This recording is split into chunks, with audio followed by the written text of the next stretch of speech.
con el cursor lo estoy marcando aquí. Rapidez constante la toma como la hemos definido oportunamente en su momento. Les decía, la toma como distancia recorrida repartida esa distancia, o sea, dividido el intervalo de tiempo necesario para generar esa distancia. La fórmula 2,8, acompañada por la figura inferior, representa una trayectoria cualquiera, puede ser en el espacio o puede ser en en el plano. Inclusive no tiene por qué ser una trayectoria curvilínea, podría ser en línea recta, pero la trayectoria curvilínea me sirve en esta ocasión para explicar algunos detalles. Eh, la distancia recorrida es la cantidad de kilómetros o metros que tiene esta trayectoria, el lugar geométrico de los puntos que ocupa el móvil en su movimiento. A modo de ejemplo sencillo, me están solicitando grabar. Bueno, vamos a hacer una cosita. Voy a grabar, denme un segundito.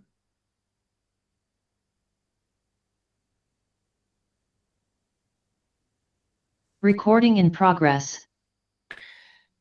En la figura que acompaña entonces, decíamos, a la fórmula 2,8, tenemos una trayectoria curvilínea y la distancia que recorre el móvil sobre esa trayectoria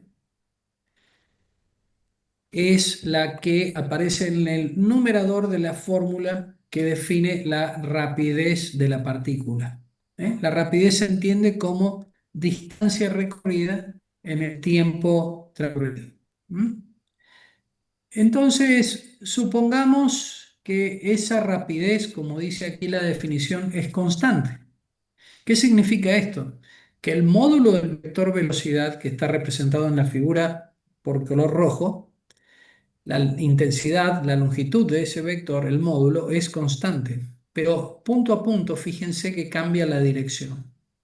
O sea que la rapidez de la velocidad, de la rapidez de la partícula, perdón, es constante, pero la velocidad de la partícula no es constante. Cuando entiendo a la velocidad como el cociente entre el desplazamiento y el tiempo. ¿Mm? Eh, Fíjense que el vector velocidad cambia continuamente de dirección. Entonces la velocidad no es constante y la rapidez sí puede ser. ¿Mm? ¿Qué sucede cuando hay aceleración? Bueno, cambia la velocidad con el tiempo y las fórmulas 2,13 a 2,17 nos dan distintas alternativas para calcular variables cinemáticas como velocidad final, velocidad media o distancia recorrida. ¿Mm? Noten la fórmula 2,14, ya habíamos hablado al respecto, que la velocidad promedio o velocidad media se puede calcular con la fórmula que presenta la 2,14, pero siempre y cuando la aceleración sea constante. Si la aceleración no es constante, esa velocidad promedio se calcula con la 2,8, distancia sobre tiempo. ¿Mm? Bueno, una aclaración. Recién hablé del vector velocidad media, como el desplazamiento dividido el tiempo. En rigor de verdad, la velocidad media vector es el vector desplazamiento multiplicado por el escalar 1 sobre delta t. ¿Mm? Pero como en la fórmula aparece, vamos a la 2,6, como en la fórmula aparece delta x, desplazamiento dividido delta t, la mencioné como velocidad media igual al vector desplazamiento dividido el tiempo. ¿Mm? Pero en rigor de verdad es 1 sobre delta t multiplicado por el vector desplazamiento. Esto significa que el vector velocidad se obtiene como un múltiplo escalar del vector desplazamiento. ¿Mm? Porque el vector velocidad media es igual a 1 sobre delta t, que es el escalar, alfa, por ejemplo, que multiplica al vector desplazamiento, en este caso delta x. Voy a checar un poquito esta figura que hace referencia a lo que estaba mencionando recién. Fíjense, el vector delta r es obtenido como la diferencia entre posición final, vector, de la partícula menos la posición inicial vector de la partícula. La figura 4.1 lo representa. Ahora vamos a tener que agrandar un poquito la figura para verlo mejor. En un cierto tiempo inicial, la partícula se encuentra en el punto que está marcando el cursor. Ese punto tiene un vector de posición en el sistema de coordenadas XY, que lo hemos denominado como RI. Pasa un tiempo delta t, la partícula se posiciona en el punto B, en el tiempo t final, y el vector ha cambiado, el vector de posición, pasa a ser ahora RF. Pero cuando nosotros hacemos la diferencia vectorial RF menos RI, por el álgebra que tenemos que unir los dos vectores, el RF y el I, los extremos de los vectores, y colocar la flecha del vector este, diferencia, el delta R, hacia el lado del minuendo, o sea, hacia el lado de RF. Aquí vemos claramente que el vector que une el punto inicial con el punto final es el vector de desplazamiento. Noten que la curva en color marrón es la trayectoria de la partícula y el vector de desplazamiento lo único que hace es unir el punto inicial con el punto final. Por ese motivo, la velocidad que obtenemos cuando hacemos delta R vector sobre delta t o delta R por paréntesis 1 sobre delta t cerramos paréntesis, esta velocidad promedio tiene la dirección vector delta R. Y es una velocidad promedio porque no nos dice absolutamente nada respecto de la velocidad que tiene la partícula en el punto inicial o en el punto final o en cualquier punto intermedio. Es una velocidad media para ese intervalo delta t, nada más. Y se define como lo acabamos de mencionar. Esta velocidad promedio es un vector colineal con delta r. Ahora, velocidad media, vector. Si yo hablo de rapidez media, atento, si yo hablo de rapidez media, tomo el módulo del vector delta r sobre delta t.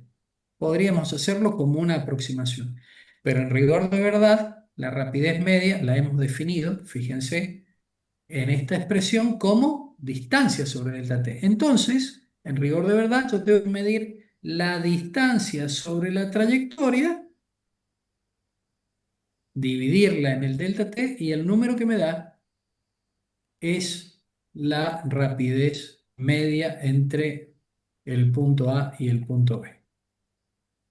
¿Qué sucede cuando tomo intervalos de tiempos más pequeños? Bueno, la partícula en lugar de estar en B se posiciona en B'. Y el delta R es el indicado por el cursor, el delta R2. Pero si ahora acepto un intervalo de tiempo más pequeño aún, la partícula se posiciona en B segunda y el vector de desplazamiento es el delta R3. Y así puedo seguir razonando intervalos de tiempos cada vez más pequeños. Y entonces es como si el punto B caminara sobre la curva retrocediendo, fíjense cómo va el cursor, acercándose al punto A, de modo que el vector delta R, que geométricamente es una cuerda, cuando lo tomo como segmento que une el punto A y el punto B, es una cuerda. Esa cuerda tiende a ponerse tangente a la trayectoria en el punto A. Pero eso sucede cuando el delta t es muy pequeño. Y usted me preguntará, pero ¿y cuán pequeño tiene que ser el delta t para que eso acontezca? Y la respuesta es la siguiente: tan pequeño como usted desee, sin ser cero, sin ser cero. Acá, el delta t. El tiempo final se tiene que acercar mucho al tiempo inicial, pero no igual al tiempo inicial, porque se haría cero. Está prohibido que sea igual. Pero si el tiempo final se acerca mucho al tiempo inicial, el delta t se hace muy pequeño, tan pequeño como usted quiera. Y la cuerda se transforma en el límite, ahora tomamos el límite, en la tangente. ¿Qué estoy haciendo? Cuando yo tomo, ya le respondo a la compañera que está levantando la mano. Cuando yo tomo el límite de este cociente, que se llama cociente incremental, porque fíjense que tengo delta R en el numerador y delta T en el denominador. Tengo un cociente de incrementos, incremento de posición o variación de posición, incremento de tiempo o variación de tiempo en el denominador. Cuando tomo el límite para delta T tendiendo a cero, ¿por qué para delta T tendiendo a cero? Porque el fenómeno físico analizado depende del tiempo. Entonces lo que yo hago es analizar el fenómeno para un tiempo muy, muy pequeño. Cuando yo tomo el límite de ese cociente incremental para delta t que tiende a cero, lo que obtengo en el límite es la velocidad instantánea. Ahora sí, había una compañera, estaba mirando mientras explicaba, que tenía levantada la mano. Mientras Sí, dejo aquí profe, las soy yo. expresiones matemáticas, la escucho. Tengo una La escucho. duda del Sí, concepto señor. anterior que está explicando sobre la rapidez media, eh, porque ahí dice que es el módulo, ¿no? De la velocidad, pero yo había entendido que la rapidez instantánea es el módulo de la velocidad instantánea. La rapidez media sería la distancia total dividida por el tiempo total empleado, pero no generalmente representa el módulo. Eso es lo que yo había entendido, no, no sé si está Eh, bien. Está bien. ¿Me puede repetir, por favor, porque me habló de tres conceptos distintos y me perdí un poco? ¿Cuál es su O confusión? sea, yo lo que había entendido es que la rapidez instantánea es el módulo de la velocidad instantánea, no Espere sería el ahí, módulo de la... espere, espere ahí, Sí, espere ahí. La rapidez instantánea sí, es el módulo del vector velocidad instantánea. ok. Ya le sigo Y, escuchando. Mire, mire, espéreme, ajá, espere, vamos a armar el concepto de a poquito. Esta fórmula que le estoy señalando con el cursor es la que me define la velocidad instantánea, ¿verdad? ¿Está conmigo? sí, profe. Diferencial R sobre diferencial T. Bien, pero es un vector. Fíjese que la simbología me muestra que es un vector. El módulo de este vector, el módulo de este vector es la rapidez instantánea. O sea, se lo digo de otra manera, el módulo del vector velocidad instantánea lo puedo llamar rapidez instantánea. ¿Se entendió? Entonces, la rapidez media no sería el módulo de la velocidad media, o estoy mal. No, no, porque mire el dibujo. Si usted toma la velocidad media, fíjese esta fórmula. Esta fórmula me dice que la velocidad media es delta R sobre delta T. Acá tiene el vector delta R. Sobre delta T me va a dar un vector, supongamos, colineal con este, pero en esta dirección. Y el módulo de este vector no tiene nada que ver con distancia recorrida sobre tiempo. Sucede que cuando el delta t es pequeño, el módulo de esta velocidad media, vector, tiende a coincidir con la rapidez media. Pero Ah, la bien. rapidez, pero la rapidez media, mire cómo se define. Distancia recorrida sobre tiempo. Rapidez media es distancia sobre tiempo. O sea que usted para calcular la rapidez media, señorita, tiene que medir esta distancia que estoy marcando con el cursor. Dividido tiempo le va a dar la rapidez media. Pero si usted hace el módulo de esta velocidad medio, sería una velocidad media, en cuanto al módulo, sería una velocidad media que aproxima a la rapidez media, pero que no son iguales. ¿Me hago entender? Ah, bien, listo. Sí, ahí lo entiendo. Se lo Gracias, digo, profe. se lo digo de nada, se lo digo de otra manera para cerrar el concepto. La velocidad media, esta que estoy marcando con el cursor, es un vector. El módulo de ese vector a usted le da un número. Bien. Ese número es medio parecido, pero nada tiene que ver y no es igual al cálculo que usted hace. Mire ahora lo que le marco. Distancia sobre tiempo. ¿Por qué sucede eso, señorita? Porque el módulo de este vector velocidad promedio está definido por el delta t. Fíjese que sería el módulo de delta r sobre delta t. Y la rapidez media está definida como distancia sobre delta t, o sea, el delta t es el mismo. Pero mire una cosita, el delta r es esta longitud, fíjese, el delta r es esta longitud y la distancia es esta longitud. Fíjese que gráficamente se nota que la distancia es mayor a el módulo de delta r. Por eso son parecidos, pero no son iguales. Por eso dije, cuando delta t se hace pequeño, esta cuerda se parece un poco al arco. Entonces es como que tienden a el mismo valor. En el límite serían iguales. Por eso, cuando yo tomo la velocidad instantánea vector, el módulo de la velocidad instantánea es igual a la rapidez instantánea, que es un escalar. Andrés, te escucho.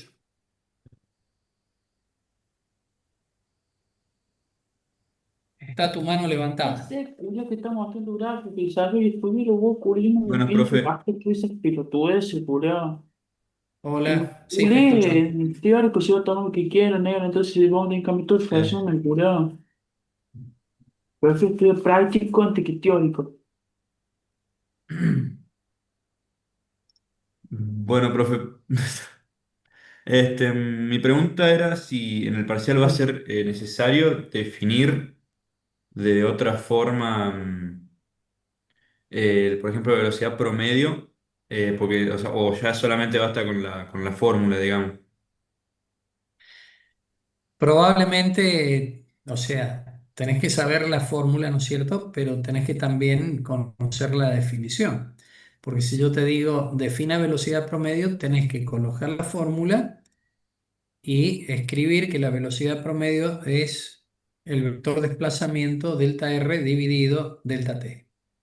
Bueno, Maximiliano Marasca, está muy bien que te concentres en el práctico, me parece muy bien, pero no te olvides que el parcial, si a vos te va mal en el teórico, está aplazado y se recupera todo el parcial completo. Así que te recomiendo estudiarlo completo, el parcial teórico y el práctico. Lo que puede ser es que el teórico sea un poquito más fácil, pero si te va mal en el práctico, también está aplazado el parcial.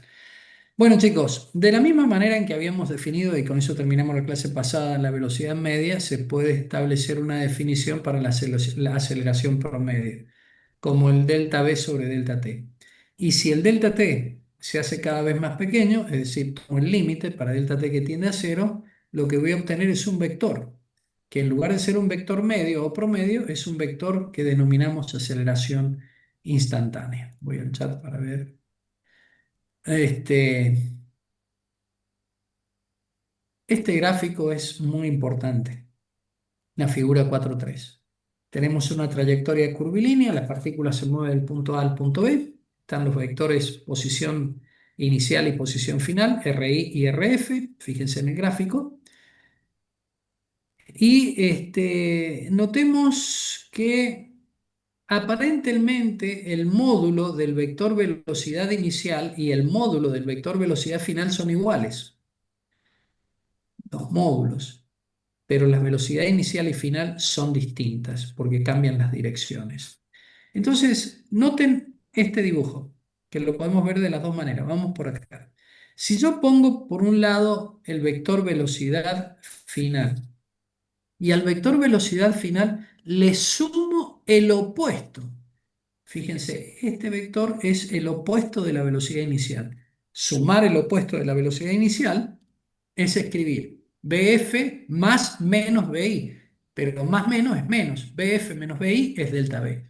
Por eso, la suma vectorial se obtiene, ya lo vieron en el ingreso a la facultad, uniendo el origen del primer vector con el extremo del último vector. Esa es una forma de obtener el delta B. La otra manera es colocando un origen común para el vector BI y para el vector BF. El origen común es este que estoy marcando con el cursor. Luego, BF menos BI se obtiene uniendo los extremos de ambos vectores. con este segmento.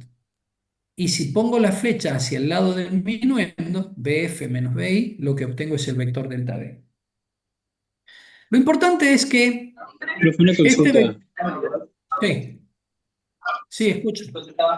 Eh, el vector, en este caso, de la variación de B, ¿cómo se pondría en el gráfico? Perdona que se cortó lo último. En este caso de la delta B, ¿cómo se qué?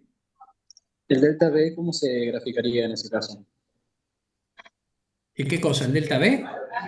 Claro, Bueno, mira, fácil. Imagínate que estamos con AutoCAD. Vos tomás esta figura, la tomás de este punto y la colocás acá. Entonces te quedaría BF así, aquí, y el delta B así. En donde este delta B es un vector libre, o sea que yo lo puedo tomar, venir y colocarlo acá. El delta B es un vector que tiende a colocarse perpendicular a la trayectoria.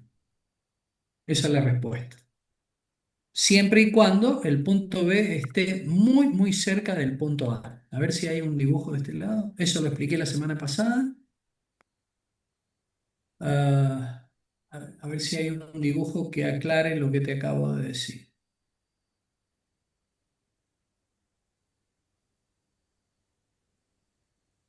Acá. Fíjate.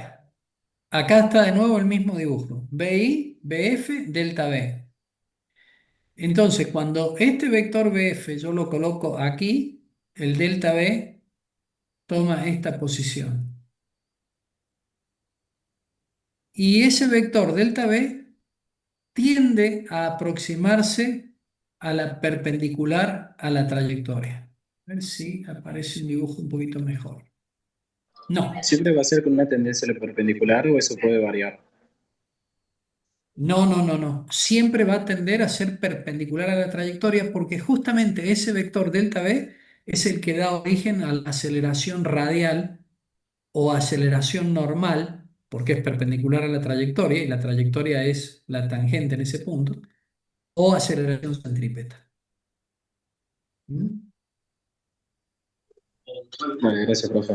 A ver, déjame ver en el dibujo.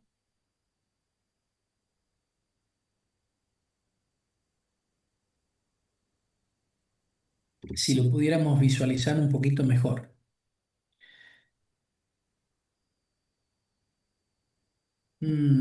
Mira, como ejercicio trata de, si sabes usar el AutoCAD, trata de dibujar esto, no importa en qué escala, pero respetando los ángulos. Si vos lo cliqueás en este punto y lo trasladás al punto A, resulta que el vector delta B, que te va a quedar aquí así, ¿verdad? Después el delta B lo sacás de acá y lo pones también en el punto A. Te va a quedar un poco inclinado respecto de la tangente en el punto A. Pero cuando tomás un RF más cerca del RI, o sea, el punto B más cerca del punto A, resulta que el vector delta B se inclina, empieza a inclinarse.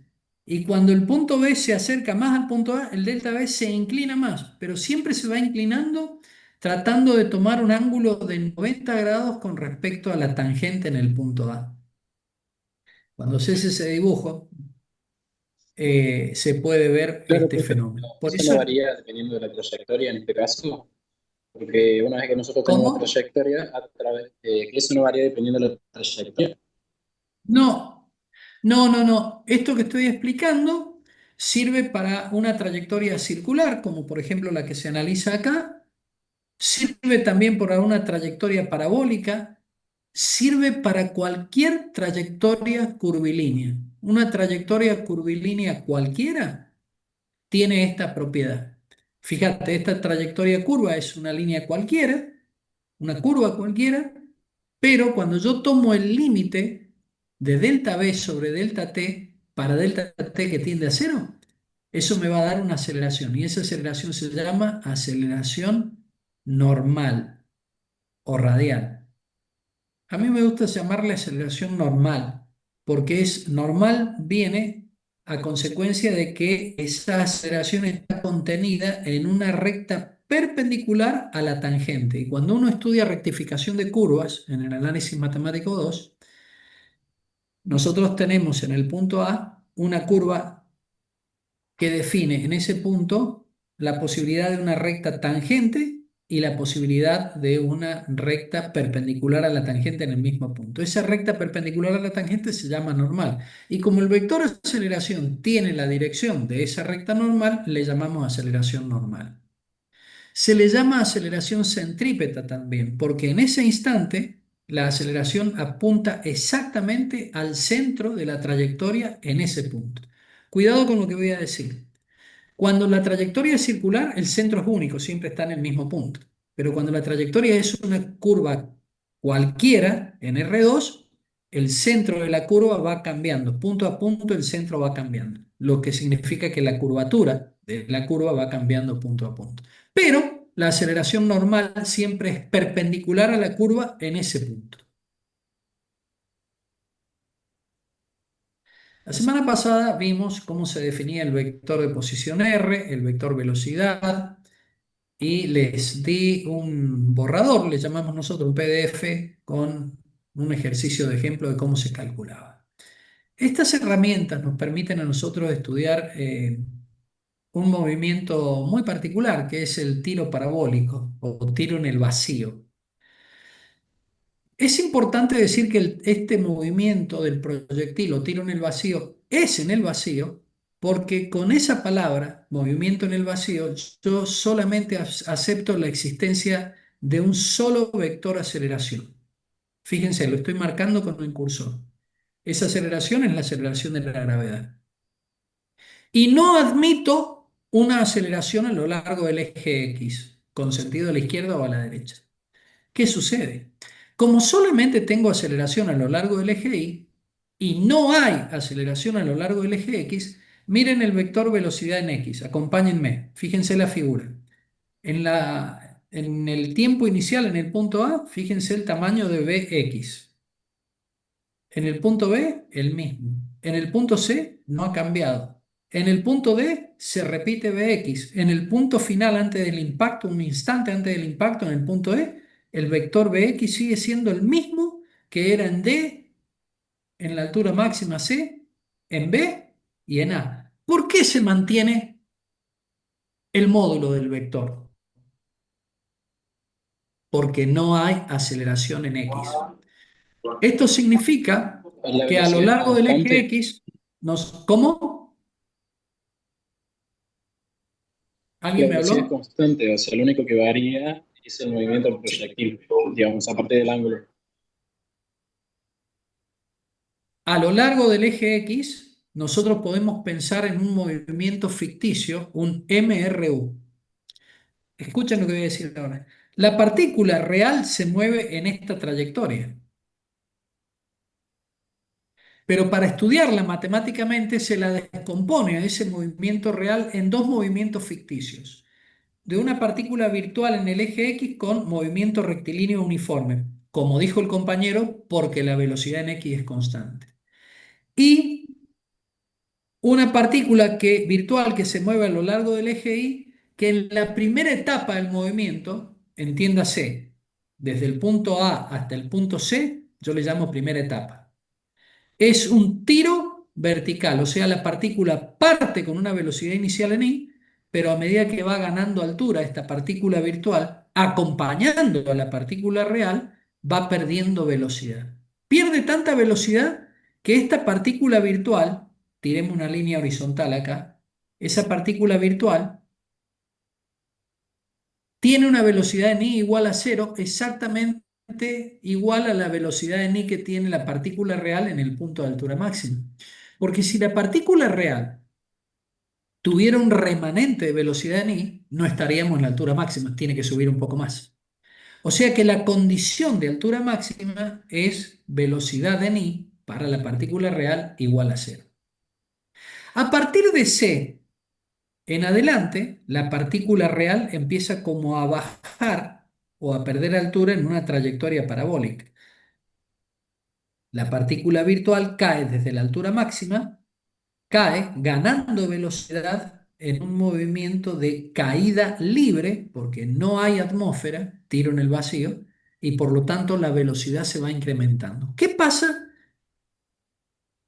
No quiero hablar rápido. ¿Qué pasa con esta partícula virtual que está en caída libre? Empieza su movimiento con velocidad en i igual a cero y va ganando velocidad en módulo. Va ganando velocidad hasta que un instante antes de impactar el suelo, la velocidad en i tiene el mismo módulo que la velocidad i a la partida. No puedo decir que la velocidad en i final es igual a la inicial. No puedo decir eso. ¿Por qué? Y fíjense, el sentido de la velocidad inicial y el sentido de la velocidad final en i son diferentes. Los módulos son iguales. Tampoco puedo decir que el vector velocidad inicial es igual al vector velocidad final, porque noten este vector, desde el punto de vista geométrico, nada tiene que ver con este otro vector. Tienen ángulos distintos. O sea, con respecto al eje X, tenemos este ángulo tita y este de acá. Pero cuando yo tomo el ángulo orientado positivo, mido el ángulo desde el eje X positivo, tengo que hacer todo este giro hasta acá y ese sería el ángulo del vector velocidad final. Pero el módulo del vector velocidad final es idéntico al módulo del vector velocidad inicial. Los módulos son iguales, pero los vectores son diferentes. El gráfico lo muestra claramente. Esto nos indica una consecuencia importante. En el tiro en el vacío, la partícula parte con una energía cinética, por ejemplo, un tema que vamos a ver ahora en dinámica, que se calcula un medio de mv cuadrado, siendo v el módulo de la velocidad inicial al cuadrado. Y en el momento del impacto, la partícula hace impacto con la misma energía cinética cuando el tiro en el vacío.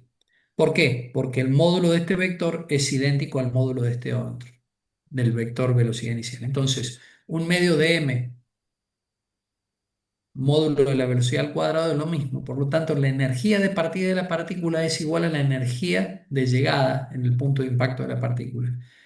En otros términos, cuando uno efectúa un disparo al aire, esa proyectil perdido, porque el disparo sale para cualquier lugar, debe entender y saber que si la pistola dispara con una velocidad, no sé, pongamos cualquier cosa, 220 metros por segundo, cuando llegue al suelo, si tenemos la mala suerte que en su camino hay una persona, el proyectil impacta a por lo menos más de 150 metros por segundo, o sea, es mortal. Porque la cantidad de energía que pierde por fricción en la atmósfera, ya no es un tiro en el vacío, es pequeña. Es como que la energía de partida del proyectil, del cañón del arma, es igual a la energía del impacto. O sea, es altamente letal realizar disparos al aire. Bueno, la figura 4.8 muestra una forma alternativa de estudiar el movimiento de proyectiles. En este caso, yo voy a pedir a la clase, tomen nota de lo que voy a decir ahora. Hay un video en mi canal de YouTube que lo hicimos con Gerardo Morelli, el ingeniero Morelli, un profesor que ya no está en la facultad. Ese video lo hicimos en la Universidad Nacional de Córdoba, donde hacemos un planteo del tiro oblicuo alternativo a cómo se presenta tradicionalmente. La figura 4.8 muestra el enfoque que hemos usado en ese video. Yo les pido que lo vean a ese video porque lo voy a incluir como tema del examen para el martes próximo. Tomaron nota, ¿no? Bueno, la figura 4.9 lo único que hace es mostrarnos de qué manera se puede calcular el tiempo necesario para alcanzar la altura máxima en un disparo con un ángulo θ i y una velocidad v sub i vector de partida, velocidad inicial, cuyo módulo es el módulo de ese vector. O sea, el tiempo para alcanzar la altura máxima dependerá lógicamente, miren esto, del módulo del vector velocidad inicial. Esto es una notación que hemos convenido con ustedes. Cuando yo escribo v sub i con una flecha en la parte superior, estoy haciendo referencia al vector, a este segmento dirigido rojo. Pero cuando yo escribo B sub i, fíjense el cursor, sin la flecha arriba, ¿m? Estoy indicando el módulo del vector. ¿M? Aquí el tiempo de altura máxima, el tiempo que tardo entre 0 y a, depende del módulo de la velocidad inicial y depende también del ángulo de disparo. La aceleración de la gravedad la tomamos como constante, 9,81 metros sobre segundos al cuadrado. La figura 4.9 también nos da la altura. ¿Mm?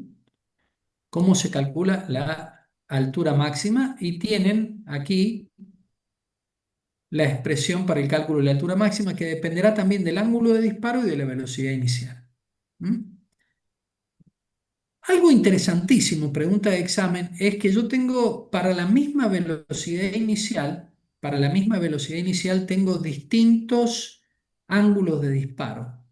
Pero esta figura claramente me muestra que el alcance máximo, vean cuál es el alcance máximo, la distancia máxima horizontal que alcanza el proyectil, se da para un ángulo de 45 grados.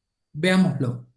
La fórmula del alcance es B sub i al cuadrado seno de 2 θ sobre g.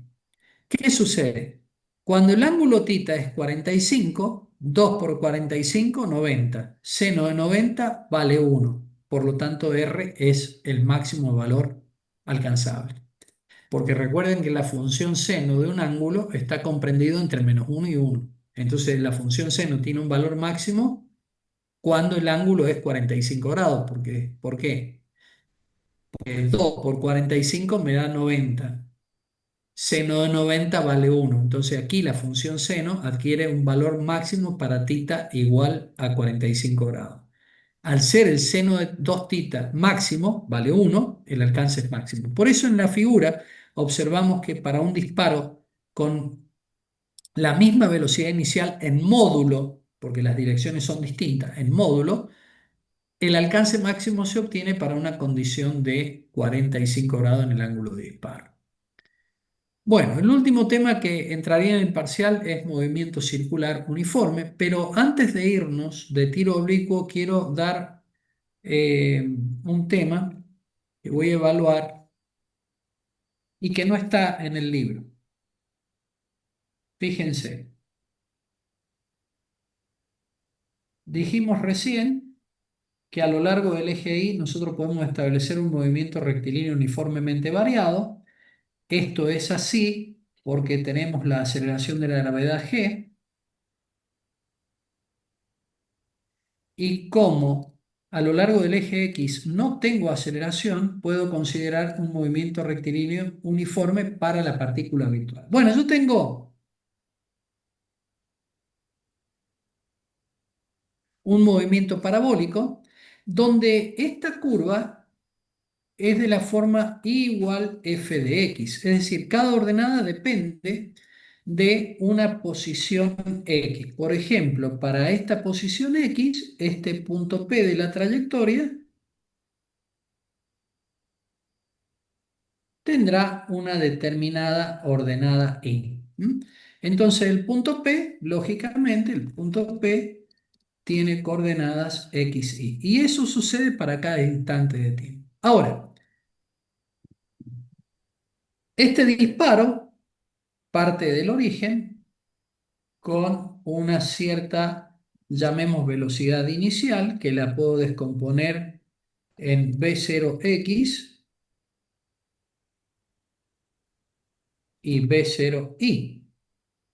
Y el ángulo de disparo, digamos que es θ. Entonces, según el eje de las x, donde tenemos un MRU, nosotros vamos a considerar que la velocidad en x es igual a directamente distancia recorrida en forma horizontal dividido el tiempo, pero es constante. Entonces, si yo despejo, x es igual a bx por t. Ahora, la Vx, al ser constante, es igual a B0x. Y por trigonometría, B0x es igual a B0 por coseno de θ. Entonces aquí yo puedo escribir B0 por coseno de tita factor de t. Esa es la B. La Bx, que multiplicada por el tiempo, me va a dar la distancia horizontal recorrida. Ahora, ¿qué sucede en el eje de las y?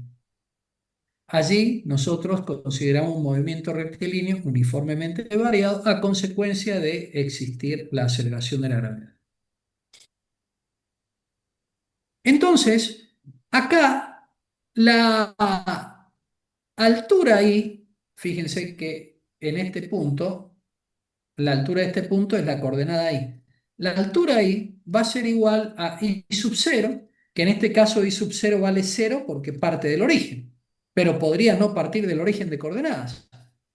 Podría partir de una altura inicial de 20 metros. Más velocidad inicial en i por t. Estoy analizando el movimiento a lo largo del eje y, entonces tengo velocidad inicial en i por t, menos un medio de g t cuadrado. ¿Por qué menos? Porque el sentido, noten cómo lo dibujo, el sentido del vector de aceleración en este sistema de coordenadas es negativo. Entonces, ¿qué podemos hacer nosotros? Podemos despejar de acá, de esta ecuación, de la primera, el tiempo.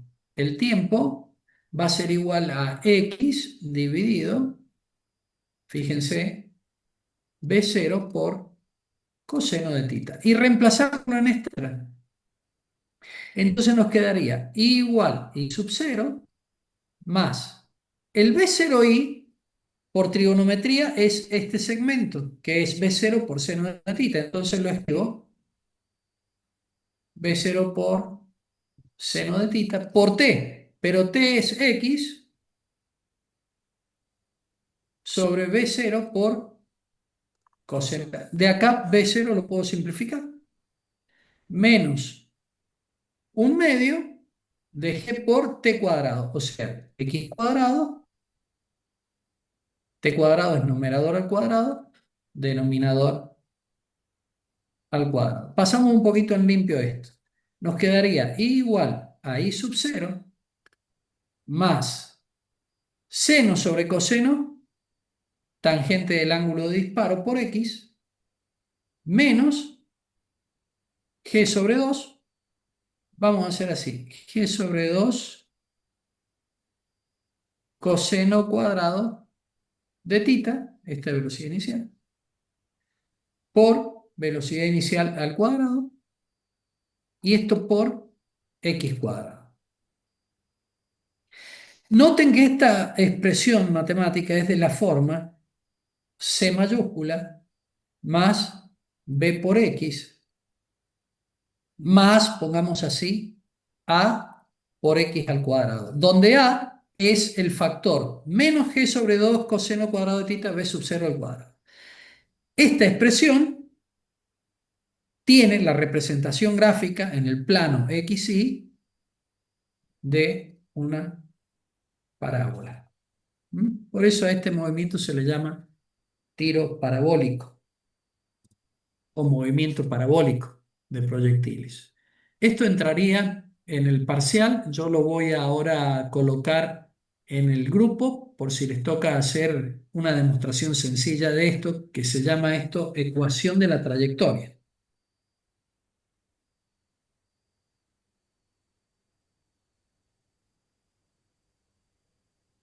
Por ejemplo, podría aparecer en el parcial la siguiente pregunta. Demuestre la ecuación de la trayectoria en el tiro oblicuo. ¿Qué tiene que hacer usted? Lo que está viendo en pantalla. Nada más. No hace falta más, porque está todo dicho. Bueno, antes de pasar esto al, eh, al grupo de WhatsApp, para que todos lo tengan, también lo voy a poner en el aula virtual esta tarde. Quisiera antes de despedirnos decirles lo siguiente. He decidido sacar el tema de dinámica del TECO e incluir dinámica en el segundo parcial. Pero, escuchen esto, Escuchen esto. De dinámica solamente voy a tomar, presten atención, primera, segunda y tercera ley de Newton. Nada más.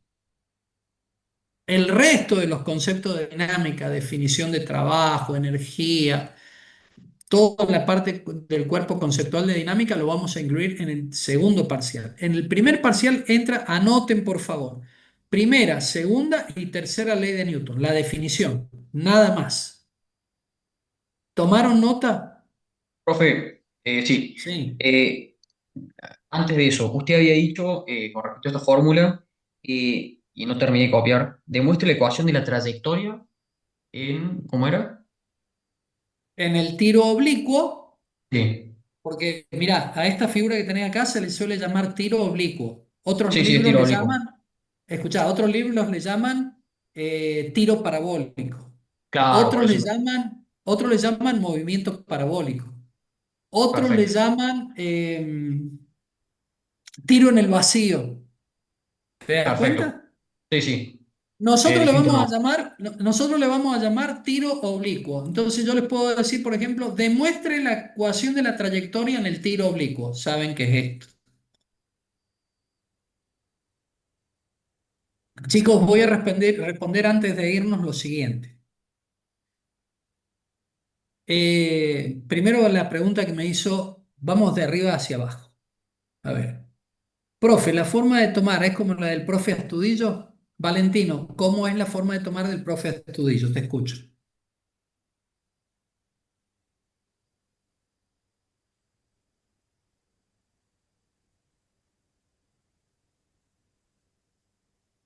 Bueno, se ve que Valentino no está. Yo le quería responder, pero se ha ido. Pasamos a la otra pregunta. Profe, tengo una consulta con el trabajo práctico de mediciones, ¿dónde se entregaría en la aula virtual? Eh, Le respondo al alumno o a la alumna, no veo su nombre, que este tema de la entrega, todo lo que haga referencia a los trabajos de laboratorio, lo hablen con el ingeniero, perdón, con Santiago Casís. Pero si me tienen que enviar a mí algo de mediciones, no recuerdo si me tenían que enviar a mí, les escribo ahora mismo mi dirección de correo. Fíjense, está en el chat.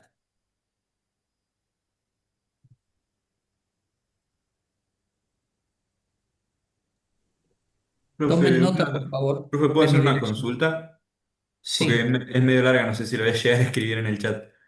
dime. ¿Podría dar también los temas de, ya que no llegamos a verlo en clase virtual, como por ejemplo este tema, los temas de estática? ¿O estática no se Eh, evaluaría lo- tampoco? no, lo de estática sí entra, Sí. lo de estática sí entra, pero están dados en el resumen de clase. En el resumen de clase yo te pasé los temas, las páginas del libro y los videos que tenés que ver de estática. Ajá. Fíjate en el aula virtual Sí, o en sí. autogestión que te ha llegado como clase, creo que número 3 si la memoria no me traiciona. Clase número 3. Sí, sí, no, yo lo que me preguntaba era si podía hacer un resumen de los temas más importantes, pero está bien. No. ¿Sabés por qué no te hago un resumen de temas más importantes? Porque esa bolilla de estática, cuando vos veas mis videos y cuando vean la parte teórica que te doy del Servo, es muy pequeñita, pero cuando veas mis videos donde explico los temas de estática, vas a ver que son más compactos que estos. Yo preferí explicar cinemática, que es más complicado que estática. Claro, o sea, las preguntas del parcial estarían referidas más que nada a los videos. O sea, todo lo que salga en los Claro, videos es lo claro, que... Ah, claro. de 10. De 10, muchísimas Claro, gracias. claro, porque, claro, yo no puedo tomarte una pregunta en parcial que esté por fuera de lo que la bibliografía dice. O sea, te puede entrar una pregunta de lo que yo digo en los videos o de lo que está en las hojas señaladas, que yo te digo, por ejemplo, lea del Serway de la página 100 a la 125, ¿verdad? Sí, sí. Entonces te puede entrar una pregunta de esos temas que estás viendo ahí, pero no me descuelgo con una pregunta rara que yo no les haya, eso no lo hago nunca. De 10. Y otra consulta ya en cuanto al tema Pero de sí, mediciones. perdón, Sí, perdóname, te respondo esto. Pero sí la gente que no ve los videos que les estoy indicando que vean porque se lo estoy dando y todo lo demás, y bueno, ya es una responsabilidad de cada uno. Claro. Te Una escucho. consulta, tipos de mediciones, o sea, dependiendo de la magnitud, dependiendo del proceso de medición, eso también entraría en el parcial porque no sé si se dio como tema importante en la No. clase. No, tipo de mediciones no. Voy a tomar solamente todo lo que yo hablé en las clases de medición y lo que están en mis videos de mi canal de YouTube, nada más. No, tan específico no, querido. Estamos. Muchas gracias. Eh, Porque las mediciones, ya lo dije yo, es un tema, digamos, es un campo especial de la ingeniería que se llama metrología. Hay, pero muchísimo para hablar, entonces no me voy a poner exquisito con eso. Sí voy a tomar todo lo que yo mandé al grupo, lo que expliqué en clase, el resumen que di, los videos que están en mi canal, véanlos. A ver, hay varias manitos levantadas. Axel Reynoso, te escucho. Profe, con lo que saco, definición de velocidad angular y aceleración angular, entonces, ¿no? No, sí, entra eso. De Sí. cinemática entra todo. Todo lo que tenés en este resumen de clases y lo que yo di en el borrador entra todo. En los videos está porque ¿Sí? tengo la fórmula, pero no sé si una definición más Sí, en los videos. teórica. Sí, en los videos está y en el resumen de cinemática del punto te lo acabo de colocar también y te acabo de colocar en el resumen de clase las páginas del Serway que tenés que leer, querido. Ok, gracias, profe.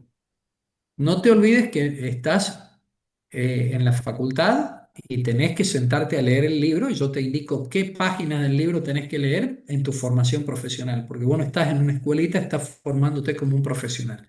Hay que No, invertir tiempo para leer, querido. no, sí, pasa que no la había encontrado por eso. Ah, guarda. Busquen en el aula virtual o en autogestión todo el material que yo envié para el parcial, ¿eh? Guarda, estén atentos. Está todo el material dado.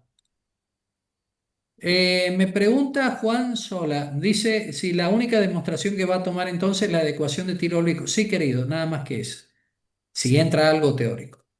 ¿Fórmula de mediciones entra o solo conceptos? Entran las dos cosas. Entran los conceptos y entran las fórmulas que son el proceso estadístico para obtener el resultado de una medición. Sí, eso entra.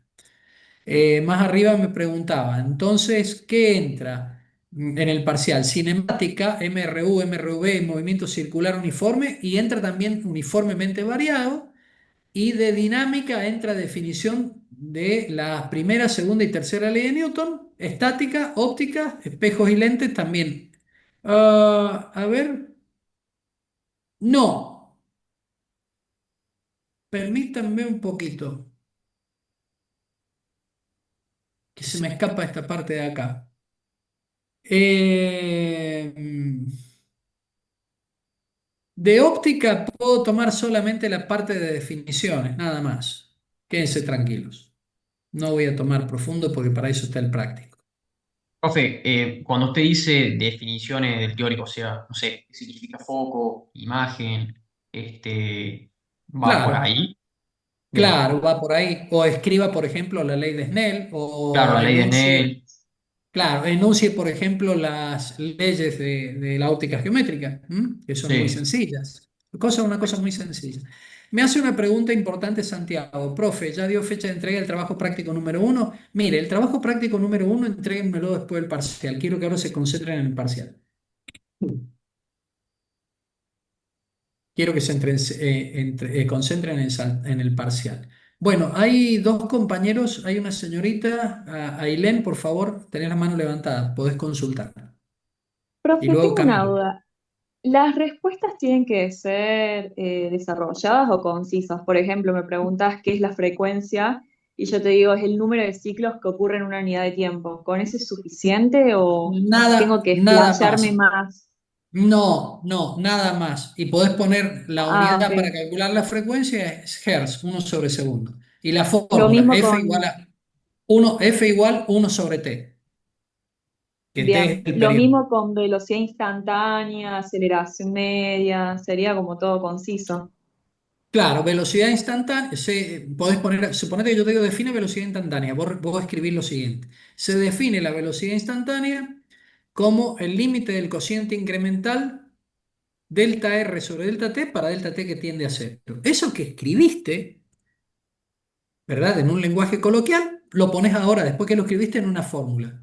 B sub i igual al límite de delta R sobre delta t para delta t que tiende a cero. Chao, nada más. Dos renglones en A4. Perfecto, gracias, profe. Primera ley de Newton. Todo cuerpo permanece en el estado de movimiento rectilíneo y uniforme en que se encuentra, al menos que un objeto, un agente externo tienda a cambiar dicho estado. Listo. Segunda ley, si sobre un cuerpo actúan varias fuerzas, cada una tiende a imprimirle su propia aceleración, de modo tal que la aceleración resultante del cuerpo es la suma vectorial de las aceleraciones individuales intervenientes. Chao.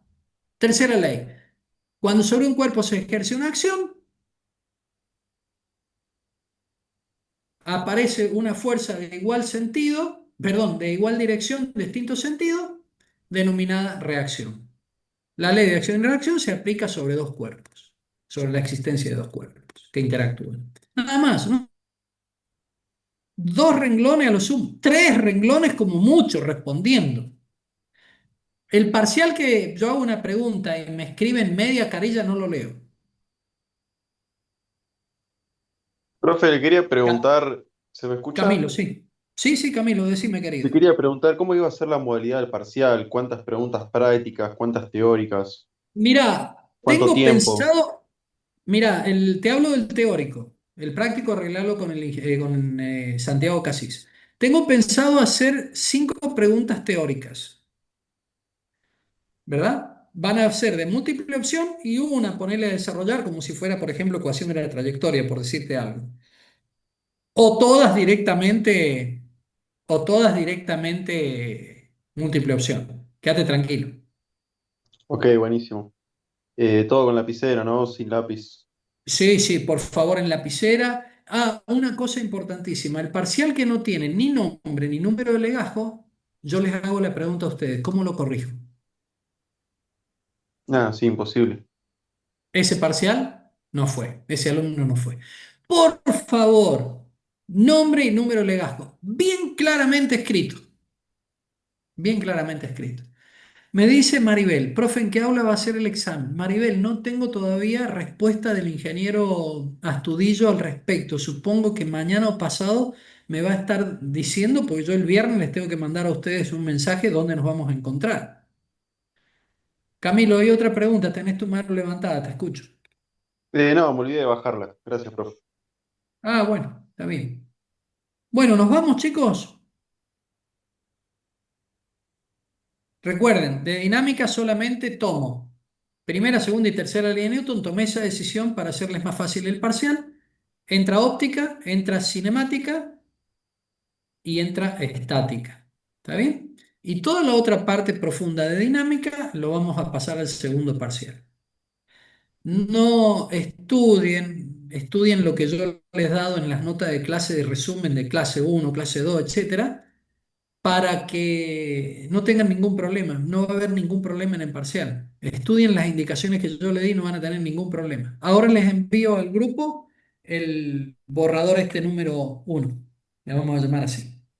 Bueno, nos vemos el próximo lunes 27 en el parcial, si Dios quiere. Les deseo lo mejor, estudien mucho, no se desanimen, es fácil lo que tienen que abordar, tienen todo el camino para poder hacerlo, están todos mis videos, están las clases que hemos dado, están los resúmenes de clase donde dice clase uno, clase 2, clase 3, están escritas las páginas del libro que tienen que leer, están los enlaces a los videos que tienen que ver, está todo. Lo único que falta es